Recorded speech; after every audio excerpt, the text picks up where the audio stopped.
everyone. I hope you're all doing great. It's me again, 𝐁𝐞𝐤𝐚𝐡, hosting the session. It's an interesting session and the most favorite, all about open source, quality, community, and innovation. And we have wonderful guests alongside with us. I'll be introducing them shortly. But before that, a few housekeeping. It'll be great to have interactive chats only on the chat window that is relevant to the session.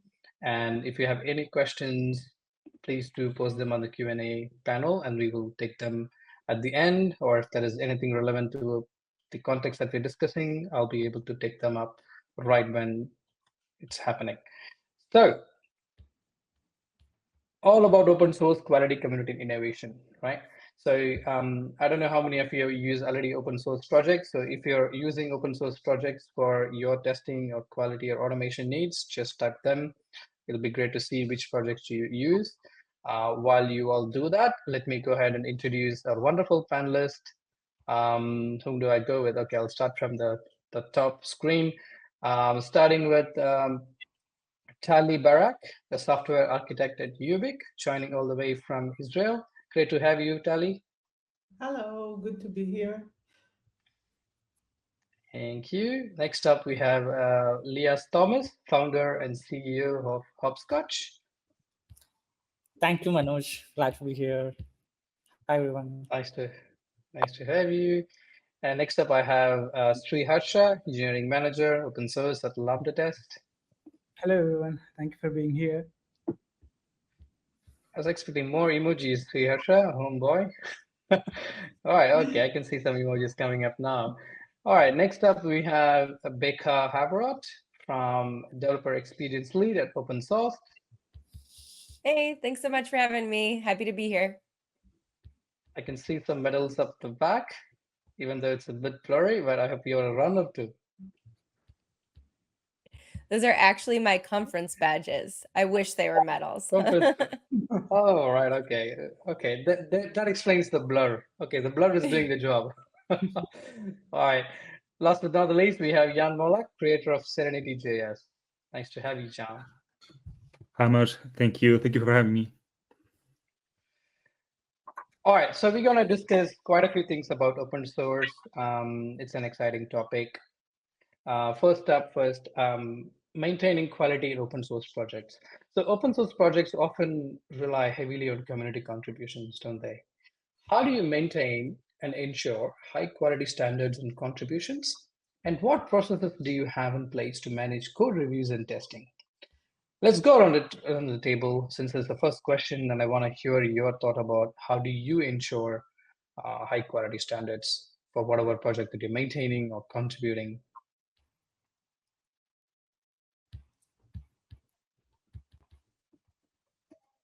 Okay, so maintaining high quality code requires code review by the maintainers and their feedback in the contribution code review.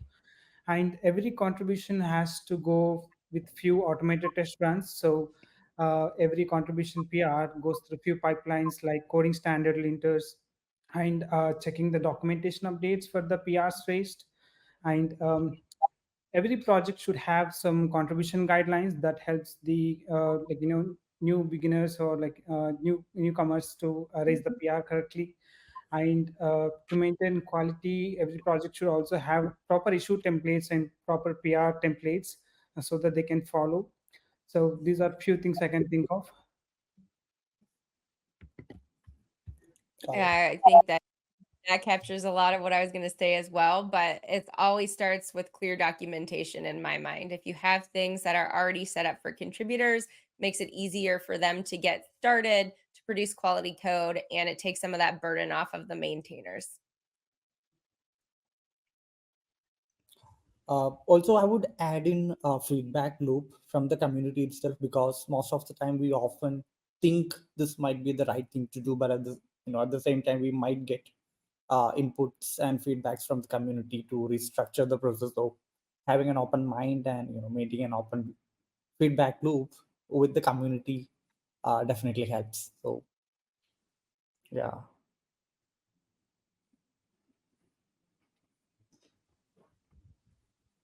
And then probably last but not least is have high quality code. Beside the documentation, just write code that is easy to read, easy to maintain. It's true about your daily job, your work project, but it's also very good in open source. As cleaner the code, well organized, things put where they are expected to be, it will be easier and for anyone to follow. And by the way, not just for contributor. This is also very useful for people that just want to understand something deeper that might be missing. So if the code is well organized, you just can go there, read the code, and see what it is doing. And I think probably all of us have a lot of hours of reading other people's code. So we know exactly what it means for the code to be well organized. Okay, I think I'm last. So I Always think a what tough Tali one. mentions is actually very, very important what Tali mentioned. So the quality of code. So Manoj allowed us to add some personal stories to our answers. So I'll allow myself to use this permission now. So maybe just to give you a bit of a background now behind Serenity and how we ensure the high quality of contributions. So I'm myself a delivery consultant and a technical coach. So my job is to work with teams across the world, and across different domains and industries to help them deliver better quality software. So I teach them behavior-driven development or extreme programming practices, continuous integration, continuous delivery, all the good things, right? I also help them to re-architect and modernize their code base to make them easier to test. So what I want to do with Serenity.js is now, obviously, it is a test automation framework. So it can help you with test automation. But what I also wanted to do is I wanted to make it a living example of what following best practices looks like in an open source context. So what I want to do is I want to have this reference implementation that can show you that test automation code, it can be well crafted, it can be modular, it can be easy to extend, easy to understand. And I also was curious to see, how well do practices like test-driven development, how do they scale where you don't have a co-located team, where you work with complete strangers, with contributors you've never worked with before on an ad hoc basis. So how does this work?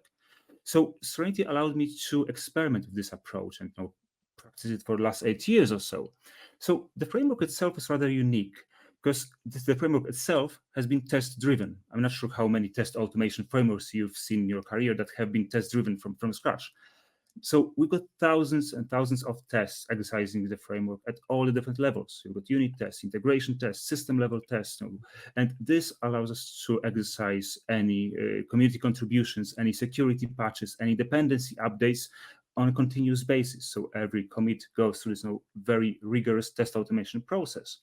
And I think what Tali also mentioned, and I think that was Rias earlier, it's very important how quickly you can get feedback from this stuff, when you're a contributor in open source projects. So all those thousands of tests, well, they take about 10 minutes to run with Serenity, right? If you have a patch, well, just push a PR, see how it goes. You get feedback straight away. And again, what Tali mentioned earlier, so modularity, well-crafted code, this helps you to minimize the number of things you need to think about when making a contribution.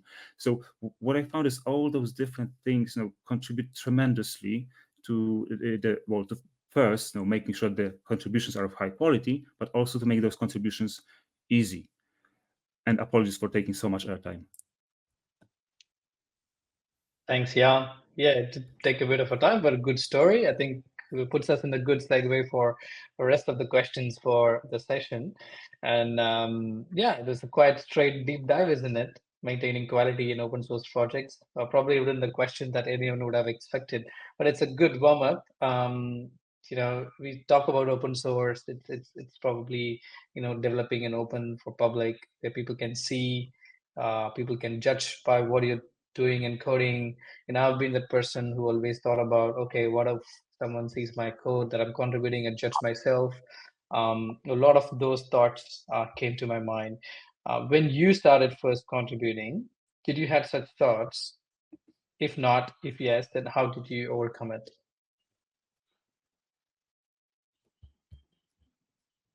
Anyone can pick it up.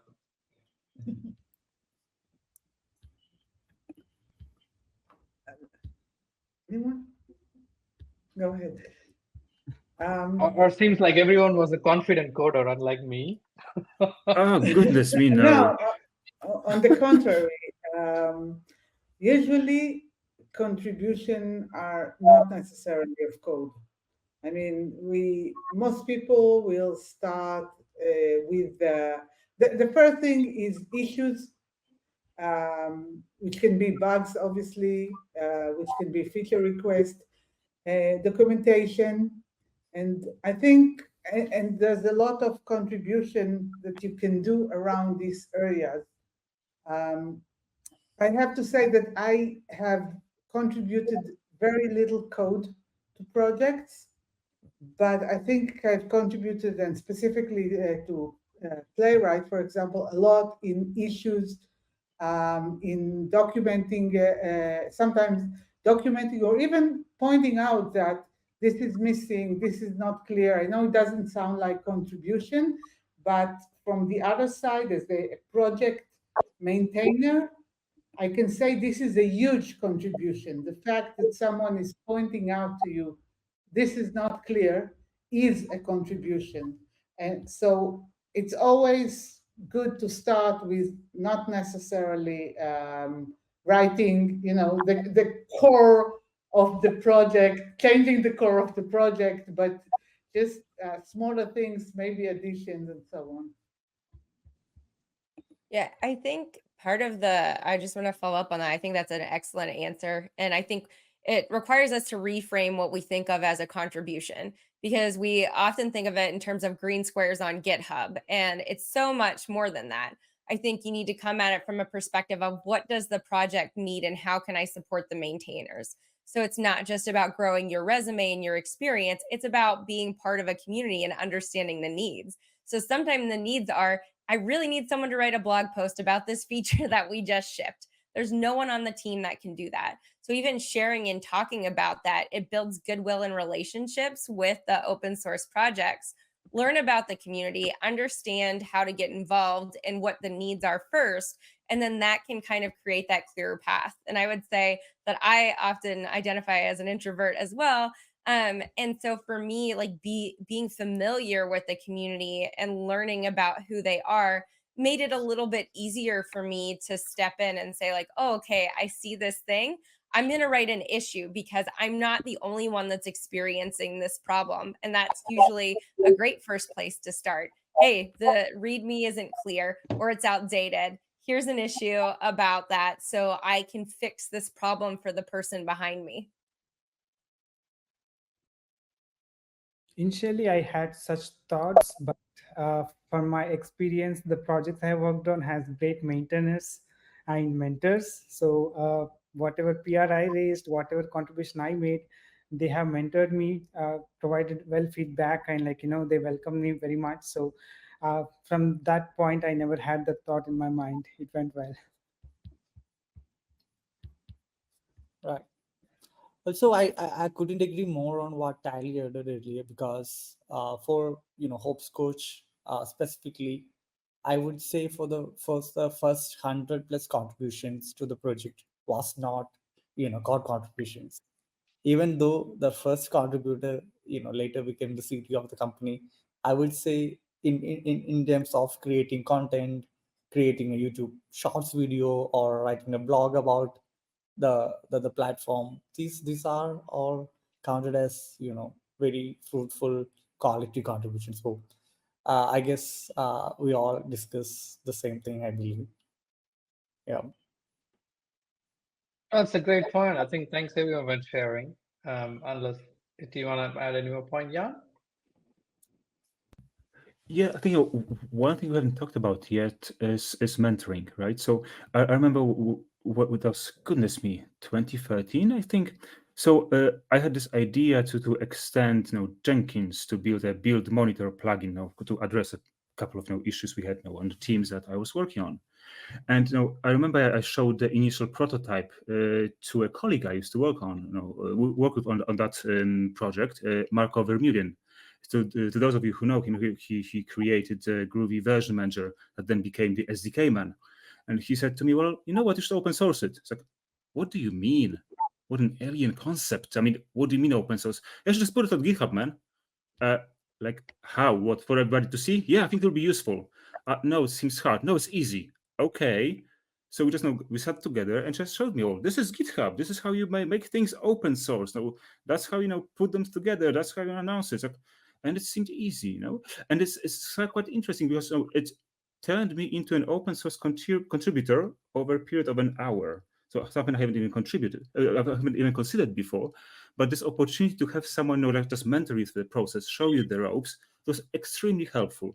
So now, with my work with the community, I'm just trying to repay this favor, to other community members. So, if you are, as a user of an open source, if you're already experienced with its framework or library or whatever tool you care about, see if you can help others become maintainers, because maybe they're just feeling a little bit introvert, or just struggling with where to start. Maybe you can just help them, make it easy for them. Wonderful, wonderful thoughts, folks. I think now we're getting in the actual, the crew. Thank you wonderfully for sharing all the insights, and I couldn't agree more. Folks, for those of you who are attending this, please remember that there is no contribution is being under-recognized in the open source bowl. Even grammatical corrections and documentation really matters. Starting from there to code contributions and beyond, everything will be recognized. And so you heard all the stories, including me. I even started as an introvert.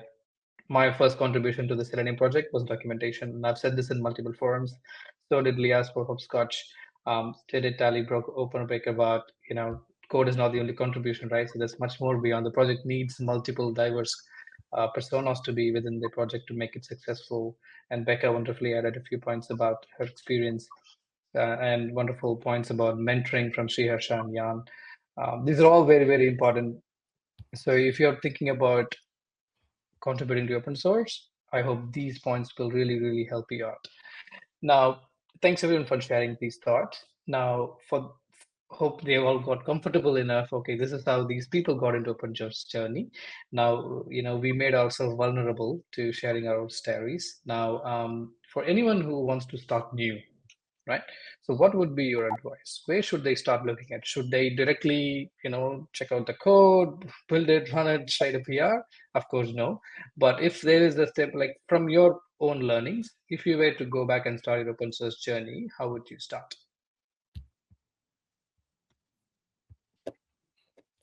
I am actually running a cohort right now. It's totally free. You can join at any time, but it's 100 days of OSS challenge. And we have an intro course. And the idea behind the intro course is to give people a gentle introduction into how to approach an open source project. So it depends on how new you are. Are you new to tech in general, or are you just new to open source? Because there will be different standards there as well. I would say if you're new to tech in general, starting with something like the intro course, it's opensauce.pizza/learn can be a good way to understand the ecosystem and to get your first pull request. If you are just contributing to open source for the first time, but you're a little further along in your career, then I think that for me personally, it's been about what tools am I using and where are the pain points? How can I support these projects by contributing, and what types of contributions are they looking for? So for me, it would be the tools that I'm using or am interested in using it because I'm further along. If I'm new, then it's really starting and understanding the basics with something like a fun project that you can get into the flow of cloning, forking, creating a pull request. So what I can think is, if the new contributors are already a techie, so that first thing they have to do is they have to familiarize with the project structure, documentation, and the project goals in the open source. And they can start with, as Manoj said, start with small and small documentation update or fixing a small bug. And also they have to join the communities and engage in the communities and join the Slack or Discord and ask questions to the maintainers so that they can learn a lot and they can start contributing to. Right. Also, one which I would personally like to add is that when you're trying to contribute to an existing open source project, I think from an engineering's point of view, I can only speak from an engineering's point of view. You should also, try to see if you can come up with new ideas so that you can become a creator of an open source project and invite others to contribute to your own projects. That also has proven a great way to get started with open source in general. Yeah, that's my 2 cents about that. Cool. I was just gonna say there's already a few people asking to the link, Becca, and I can see you already shared it. Thank you. Wonderful. Okay, that's some good piece of information about starting open Maybe source just with one new thing to add, contributors. maybe just one thing to add is when you look for a project to contribute to, look for something that scratches your own itch, something that solves an actual problem you have, right? So if this is a tool you use or domain that you are interested in, it will be much easier for you to then gradually dive deeper into the code base or into the documentation and so on, because you'll have this motivation of solving your own problem. And then as a side effect of that, well, you'll be contributing to something that solves other people's problem in the same space. Right, excellent point. Thank you. Yep. And I absolutely love going last. It's perfect. Yeah, you can summarize and bring in your own unique perspective. Yeah, it has its own perks. Got it. All right, let's move on to the next question. Probably an interesting question from an audience point of view, because end of the day, we are all users of open source products, some or the other way, right? So how can users trust the security and longevity of open source tools, especially after events, after tool depreciations that has happened in the past? I don't want to name the tools, but you can think of any tools that people started using it, and then all of a sudden, due to some reasons, it had to deprecate it. Now, what can projects do to ensure continued support and reliability? I want to be blunt on this one, and I will say they cannot. You cannot trust that a project, even a big one, will last forever. And by the way, in the very same way that the owners or the project, whoever has the project, cannot count on you to be there and use the project for the long time, because at some point you might want to switch tools, go to something else, and so on. So as soon as we embrace this understanding that it's not a Catholic marriage, it's not for life, it is just a phase. We will use the tool, we will contribute, we will enjoy it, it will be maintained, and then at some point, whether we like it or not, it is probably going to die. And Protractor, by the way, which I think you mentioned, is a great example. It was a fantastic tool at the time. It was solving a lot of problems, very innovative. But then it didn't last because there was a lot of burden of legacy code which could not be maintained, and we have new projects, new tools that we are using now. Instead of keeping this old, we don't want, most of us probably switched from one project to another, and there is no reason to carry all this legacy code with us. So for me, I don't think you should fight it. You should embrace it and understand that this is how it works. I couldn't agree more. I think the answer you were expecting. No, I mean, it's, of course, I mean, every perspective is unique, and appreciate you sharing that openly, Tally. I think someone in the comment also said that fork the project, continue to maintain. That's also another solution. So yeah, as I said, everyone has a unique perspective. As long as you share, that brings in up other whole new conversations. All right, I can see Sriharsha has unmuted himself. Yes. So I can take this into two parts. So coming to the security of the open source project, so we look into the governance model, the license and everything. And if there are any code-based security things that now we have automated tools or the bots that can actually raise the PRs or patches to overcome these issues.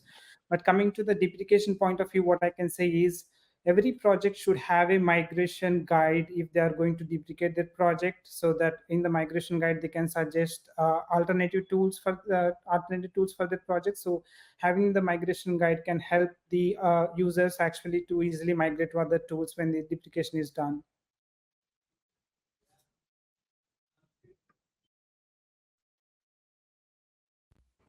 Thank you.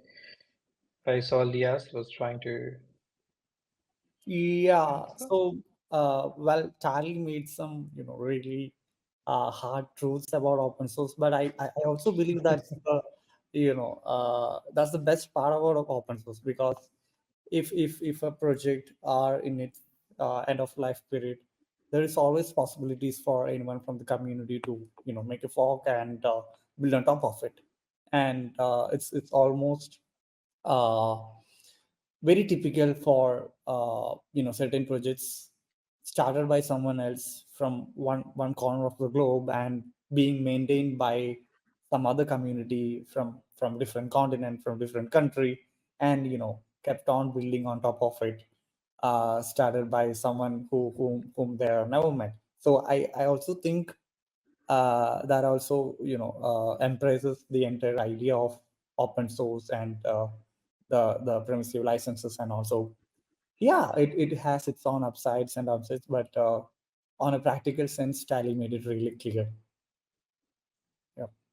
Yeah, some hard truth spoken, isn't it?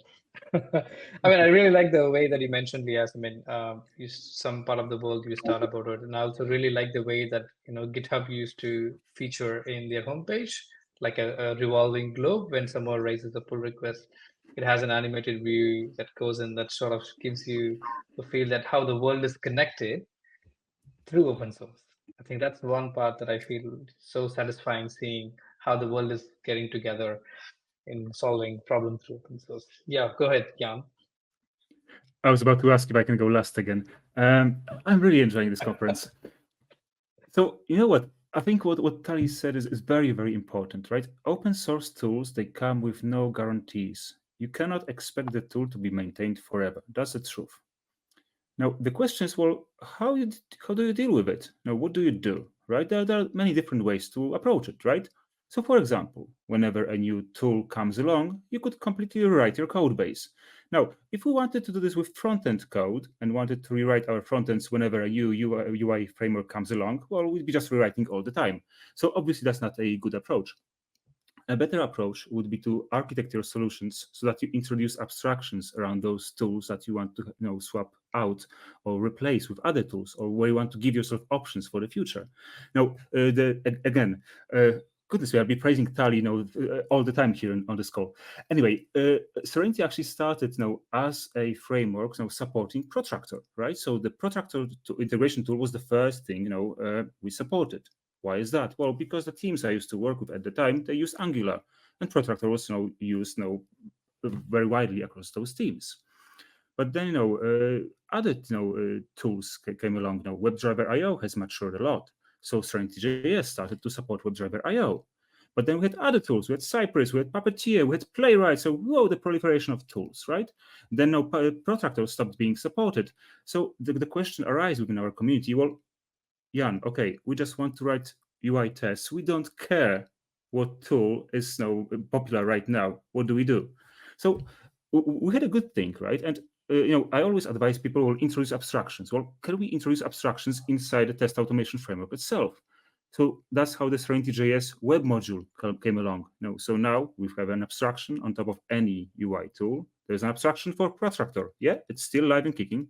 Some people still use it, but you could very easily replace it for Playwright or WebDriver IO or Puppeteer. Because what I'm trying to do here is I'm trying to help people focus on the problem they're trying to solve. Oh, I want to build a web UI test, not the tool you use.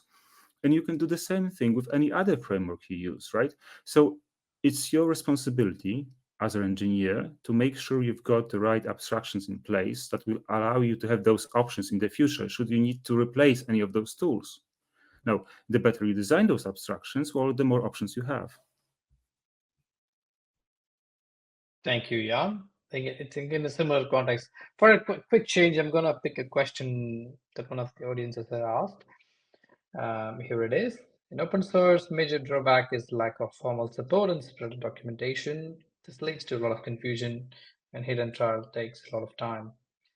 So, folks, help Gaurav overcome this, and of course, all the other attendees make research a little stringent and focused.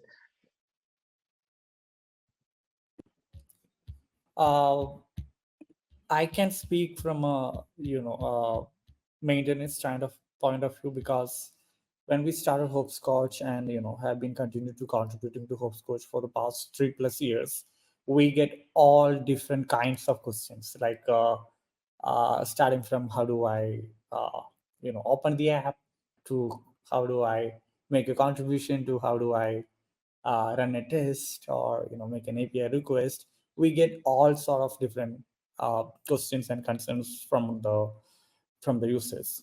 So one thing which we intentionally did to make it easier for them to discover and essentially search and find answers to general questions or concerns they have is to keep a central unified platform for all communication. So we rely greatly on GitHub itself.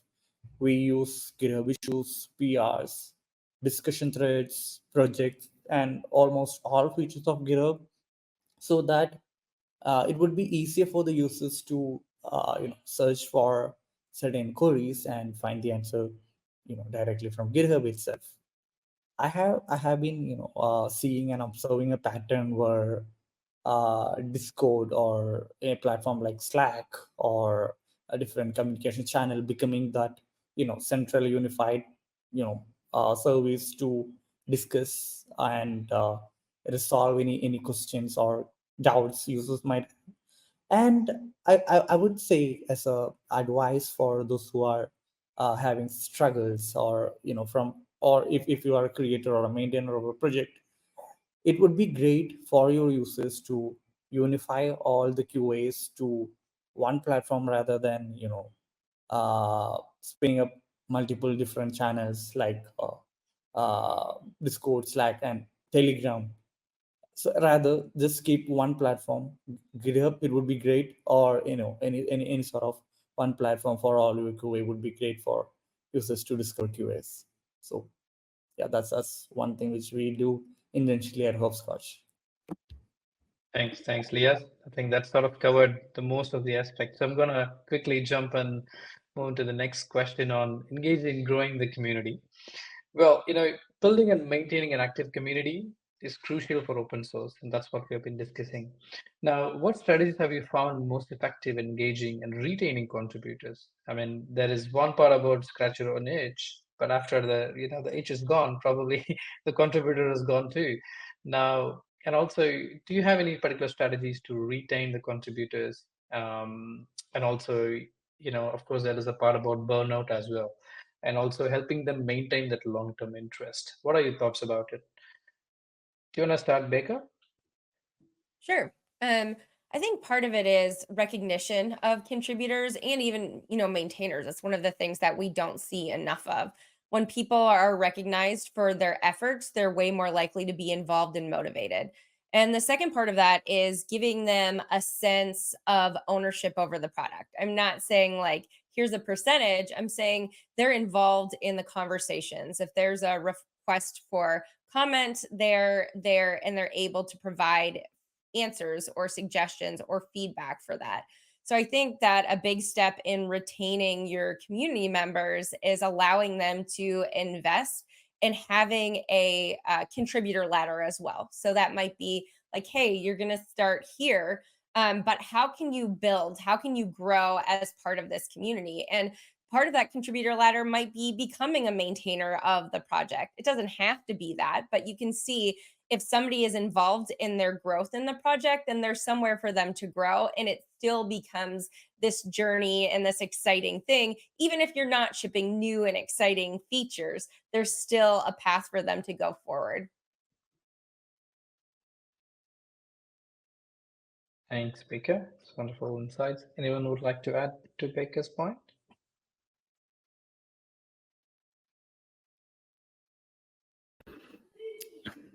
Okay, I'll make an exception and will not go last this time. So I think it's also important to have those interpersonal connections, even in an open source community, right? Where you don't know other people, where you don't see them face to face. So what I personally tried to do with Serenity.js, I wanted to become a community of like-minded professionals. We are all now experts in our field. We can exchange ideas and so on. But I would like people to know each other on a more personal level. So when people ask questions or raise issues or suggest features, if I remember that somebody mentioned this to me before, there's another thing I can link to. I don't just say, well, oh, that's a duplicate issue. Look at issue 523, whatever. So no, hey, you know what? There was Mark who raised this idea some time ago. Mark, what do you think about it? Perhaps you guys would like to get together, discuss the approach, and then maybe create a PR.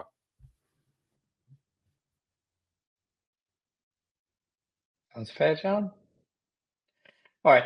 Next up, I have an interesting question, probably not the most asked. What advice would you give in if I want to start? This is more like, hey, I'm motivated, guys. Now help me go and convince my boss. How do I get time to contribute open source? Have you been in these situations? If yes, no, then I think some insights will help folks to, I can already see the enthusiasm in contributing to open source. Wow, yeah, I think that's a complex one. The straightforward way is probably to show the value. If this is a project that you heavily rely on and maybe you need some feature, it's a great way to convince, because effectively you're just developing for the project. As for general contribution, well, if your company has some sort of a personal development time slice that you can use, that's obviously a way. But doing that on a regular basis, you'll probably have to show some benefit that your company is getting from it. Unless anyone has some other good magic, then I would like to know as well. I say we shipped a feature at OpenSauced this week or last week called the SBOM, add SBOM to workspace, which is your software bill of, now I can't think of I can't think of the M. Materials, yeah. There you go. Thank you. So this is like one approach that we're kind of taking to this. So that's essentially, if you look at a project and you look at all of its dependencies, you can get a better understanding of how those dependencies rank. And so you can also see their OSSF scorecard, which is their security number. So if you look at those standards and you say like, hey, we're using this dependency right now, and it is scoring 3.8 in this security and compliance standard, I think that we need to make some decisions about this, or if this is something that we need to be using, then we need to be contributing back to that, because the security issues that might be introducing directly impact our product as well, and we are responsible for the security of our product. So if you can kind of like turn the story and think about it in those terms, or if you look at the product and say like, oh, hey, the lottery factor on this dependency is really high, meaning like most of the contributions are coming from one or two people. If one of those people leaves that project, then I don't know if this project's going to survive. And this kind of goes back to what Tali was talking about earlier. Like, you can't depend on any project really, because they could stop. But if you can identify those risks and then take that to your manager and say, hey, I've noticed that there's only one person maintaining all of this code. We need to support them in some way. That could be monetarily, that could be getting involved, becoming a maintainer. Like one of the MobX state tree maintainers was kind of in that situation. He was using it. Now he's a maintainer because they needed that support. So I would say like go about it maybe from that perspective can help get buy-in from your manager. Wonderful opinions. Thank you everyone for sharing that. I'm looking for a few questions from the audience perspective, but while I do that, Jan, I know you were prompting something, so go ahead.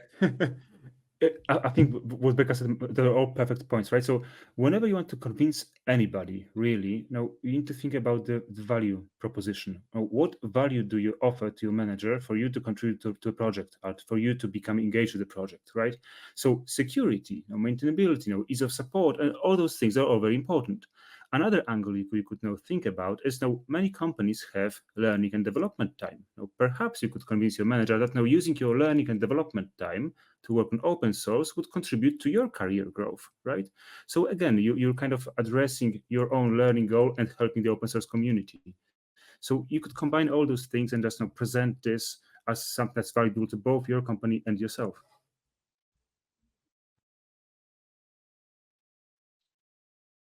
Thanks, Jan. Okay, I think there's a few overlapping questions. All right, so we got like last 4 minutes to go, but before that, I think this is a must-ask question. I think also I'm getting some personal DMs on this platform. Manoj, go talk about AI. So let's talk about AI for a minute. Folks, what do you think about AI and open source? And I know people do know that there are open source models, Hugging Face, LLMs out there. But let's take it from a different angle, right? Like, for example, any open source projects that you're using, maintaining it, have you thought about getting those AI partners intelligence into that project? If yes, then give a quick example, because we got like last 3-4 minutes to go, because I have one more question and then we could wrap up.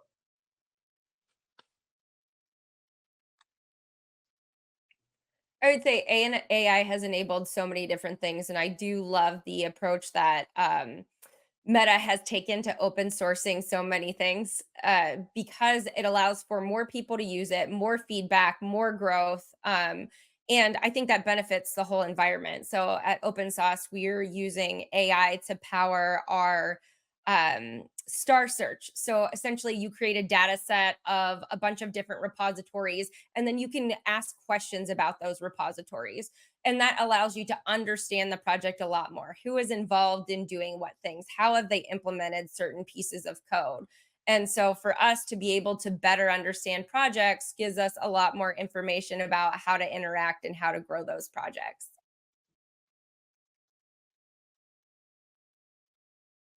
Examples? Anyone would like to go next?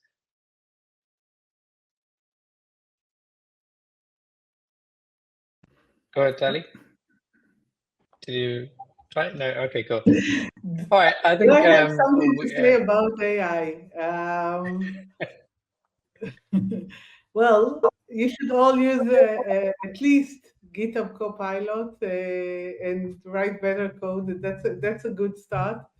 I think, I mean, we all know that we have not started scratching the surface with the capabilities. I mean, we keep hearing, especially around testing, a lot of innovation that is coming. I think we are now, when they started in America, when they were going west and they were building all the railways to go west, it's like the chase for gold. We are still in that phase.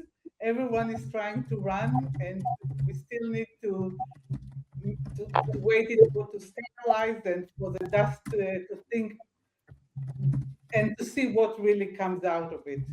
It's great, it's innovative, but sometimes, at least for me, I feel that the promise is slightly bigger than what can be achieved at the moment.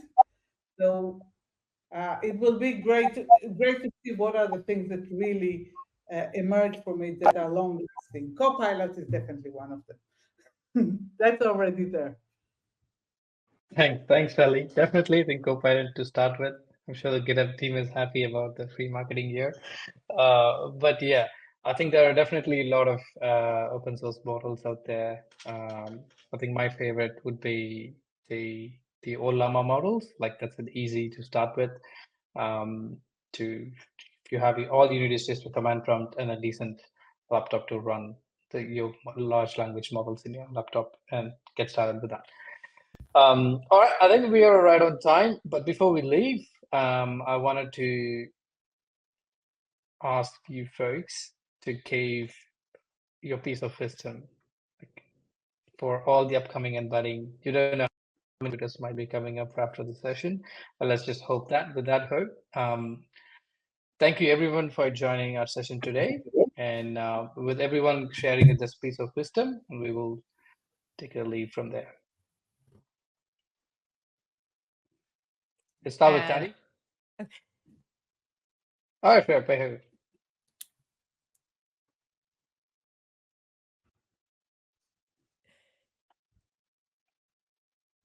Okay, I'll go. Sorry.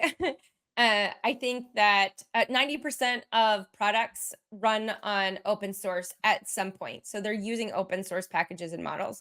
We've seen an epidemic of maintainers burning out, projects closing down, licenses changing to different use cases. So I think it's important to continue to have these conversations and to figure out how you can get involved in a way that supports maintainers and supports communities. So the idea is not to enhance your resume by making an open source contribution. It should be the world runs on open source. There's an ecosystem that's interconnected. How can we support those projects, the maintainers, and each other so we can all make progress together?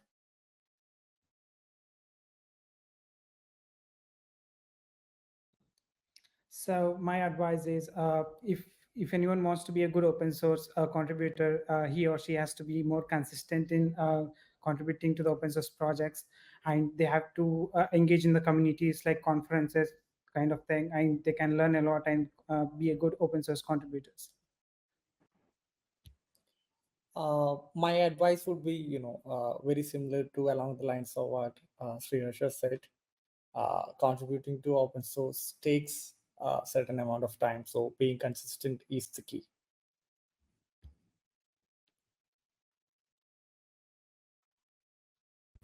Tali, I think Jan wants to go last as usual. So Yeah, and your last Absolutely. again. Now, I would say just do it. That's another free commercial, but just start being part of it. And it looks really frightening at first, but then the more you do it, you realize that it's not that horrible, and you just evolve over time.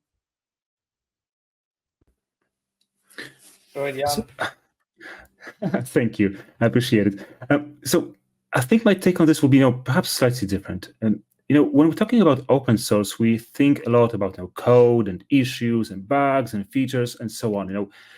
To me, it's slightly different. To me, open source is all about community. It's all about people. It's all about the connections you forge. So if you want to get into open source, yeah, coding is important. Bugs are important. Documentation is important. But find people you like to hang out with. Find people you like to talk to. See if they can teach you something. See if you can teach them something. And see what happens as a result. Be open to new experiences. It's all about people in the end. I mean, all the problems we face in computer science are people related, and all the solutions are people related. Thanks, Jan. Last but not the least, I'll also take a liberty to add a few points, like at least not few. We are actually overshoot the time, but be consistent. That will also be my message. Starting is great. That's the great big step, but being consistent will actually take you a long way to go in open source. With that, all about open source, quality, community, and innovation. Thank you everyone for joining us. And as usual, the session is recorded. It will be available in the YouTube. And we'll see you in the next session someday. Thank you everyone for joining. See you later. Thank you. Thank you, everyone. Keep contributing.